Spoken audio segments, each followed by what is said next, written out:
Monsieur le Président, Mesdames et Messieurs les parlementaires, j'ai tenu à m'adresser à l'Assemblée parlementaire de la francophonie, réunie aujourd'hui pour marquer l'unité de la communauté internationale face à une menace terroriste multiforme qui nécessite aussi une mobilisation sans précédent. Les récents attentats terroristes de Bamako, Ouagadougou et Grand-Bassam, ou encore plus récemment du Liban ou de Turquie, pour ne mentionner que cela, sont hélas une illustration de la capacité opérationnelle des organisations terroristes en Afrique et ailleurs.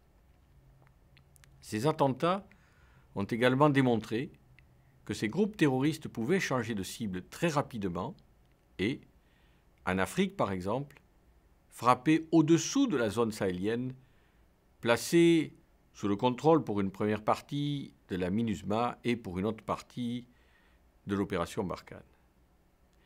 Cette faculté de contournement démontre encore une fois, s'il le fallait, la très grande capacité d'adaptation et la flexibilité des organisations terroristes qui ont, comme principe intangible, de frapper là où on ne les attend pas.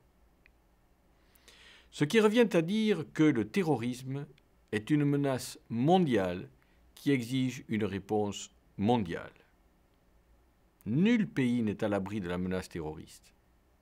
Mais il est à la vérité de dire que nos pays membres de la francophonie sont particulièrement touchés par la menace terroriste, tant en Afrique qu'en Europe, qu'au Moyen-Orient, mais aussi en Amérique du Nord, comme les attentats perpétrés au Canada l'ont aussi démontré.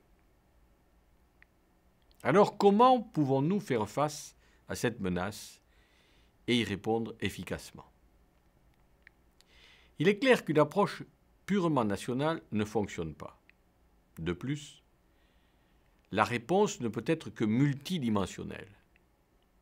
Une approche seulement axée sur la sécurité n'a jusqu'à aujourd'hui pas donné tous les résultats escomptés. Il faut une stratégie plus large et plus ambitieuse, incluant la société civile et le secteur privé, tout en ne négligeant pas les éléments de sécurité, bien entendu.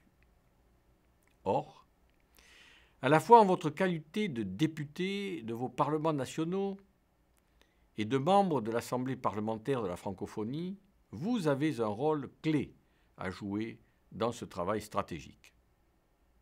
En outre, aux yeux du monde, du fait de la cohérence linguistique et juridique de votre Assemblée, vous pouvez servir d'exemple.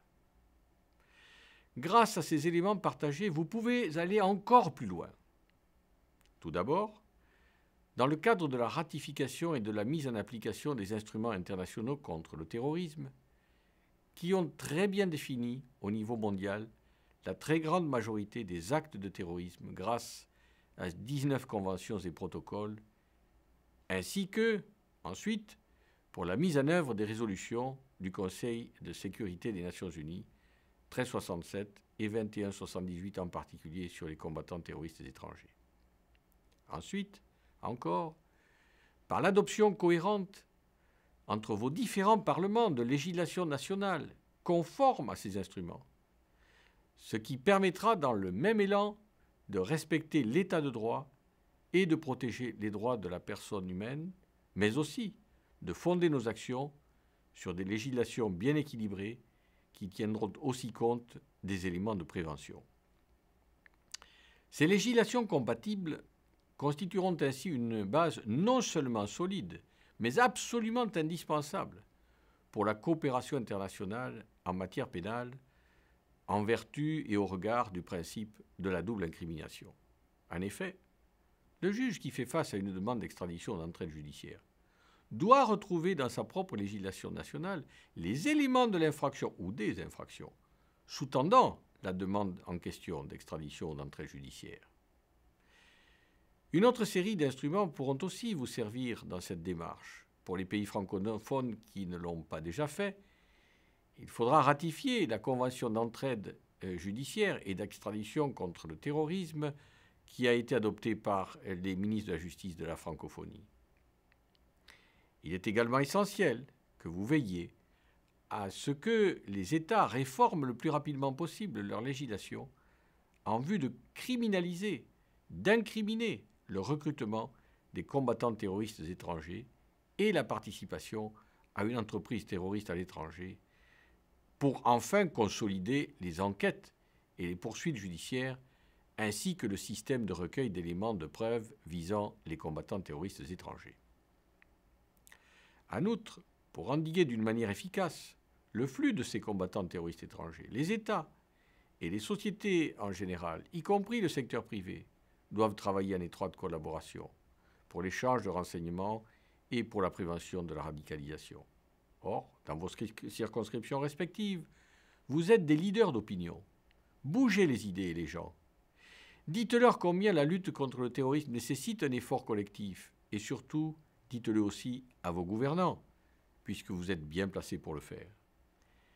Renforcez également le dialogue et les partenariats entre tous les segments de la société civile, sans oublier les chefs de communautés locales, les chefs religieux, afin de regagner la confiance de certaines franges de la population qui se sentent laissées pour compte. Vous êtes aussi, dans votre capacité de député, le relais de la société civile vis-à-vis du gouvernement. Vous devez donc alerter ces gouvernements, ce que vous faites déjà, j'en suis certain, pour qu'ils assument pleinement leur devoir de protection des populations, qu'ils sachent régler les conflits naissants, rendre la justice, dispenser les services de base tels que l'éducation et la santé sur l'ensemble du territoire et veiller à diffuser une culture de paix et de tolérance. Il est également urgent de développer des stratégies de communication et de sensibilisation sur la menace terroriste parmi les plus démunis et en milieu rural, plus particulièrement ceux que connaissent bien les pays africains. C'est seulement à ce prix que l'idéologie des groupes terroristes sera combattue avec succès et que le recrutement de nouveaux membres par les groupes terroristes pourra se tarir. Ainsi, ensemble, lorsque vous allez mettre tous ces efforts en commun au sein de votre Assemblée, vous allez devenir, en ce qui concerne le terrorisme, un exemple pour les législateurs et les parlementaires des autres pays du monde. Vous pouvez compter sur le Comité contre le terrorisme du Conseil de sécurité des Nations Unies et sa direction exécutive contre le terrorisme que j'ai l'honneur de diriger pour vous appuyer et vous soutenir dans vos efforts à travers nos visites de pays, la facilitation de l'assistance technique, les rapports nationaux, la mise en exergue des meilleures pratiques des pays ou encore les réunions spéciales du comité. En réponse à la résolution historique 2178 sur les combattants terroristes étrangers, la direction exécutive a présenté également une série de rapports analytiques sur les réformes à adopter après avoir identifié les lacunes dans les cadres juridiques et les structures institutionnelles et opérationnelles des États. Elle a également émis des recommandations sur les moyens d'y remédier. La direction exécutive a également aidé le comité en 2015 dans la réalisation d'une série de réunions ouvertes et des séances d'information aux États membres et avec en plus la collaboration des organisations internationales et régionales. Ces activités portaient sur des questions thématiques, justice pénale, sécurité de l'aviation, rôle des juges, rôle des femmes dans la lutte contre le terrorisme. Elles ont servi à mettre en place des plateformes pour l'échange rapide d'informations sur les nouvelles tendances, les menaces et les défis du terrorisme, l'interaction entre les parties prenantes et le bon partage des pratiques les meilleures. La direction exécutive a également lancé un réseau global de recherche en 2015 qui a servi à identifier les nouvelles tendances et les développements liés aux nouvelles formes de terrorisme, notamment les motifs de la croissance exponentielle des combattants terroristes étrangers.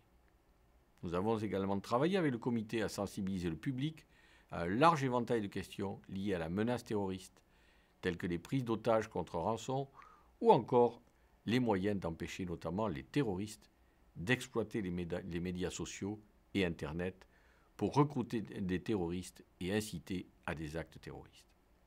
Je mets tous ces outils à votre disposition. Il suffira, à travers les moyens de communication que nous avons mis en place avec le secrétariat de l'Assemblée, de prendre contact avec nous pour que vous puissiez en bénéficier. Je ne pourrais omettre de mentionner notre engagement avec Madame la secrétaire générale de la francophonie, qui nous a invités à participer à Paris à la conférence organisée par cette dernière sur la lutte contre le terrorisme et la prévention de la radicalisation violente les 6 et 7 juin dernier. Et nous continuerons notre action. Enfin, je ne saurais terminer mes propos sans adresser mes vœux les plus chers pour le succès de cette réunion dans un pays si cher à mon cœur. Je me sens un peu malgache, certains de vous le savent, et c'est sûr que j'aurais bien aimé être avec vous aujourd'hui pour partager avec vous la chaleur de l'amitié malgache. Mesdames, Messieurs les députés, comme l'avait dit Albert Camus, nous finissons toujours par avoir le visage de nos vérités. Je souhaite vivement que nous puissions faire triompher la vérité du plus profond de nos démocraties. Vous, Mesdames et Messieurs les parlementaires, êtes là pour en témoigner et nous pouvons vous y aider. Je vous remercie de votre attention et j'espère que ce travail en commun n'est que le début d'une collaboration fructueuse et efficace entre nos deux instances.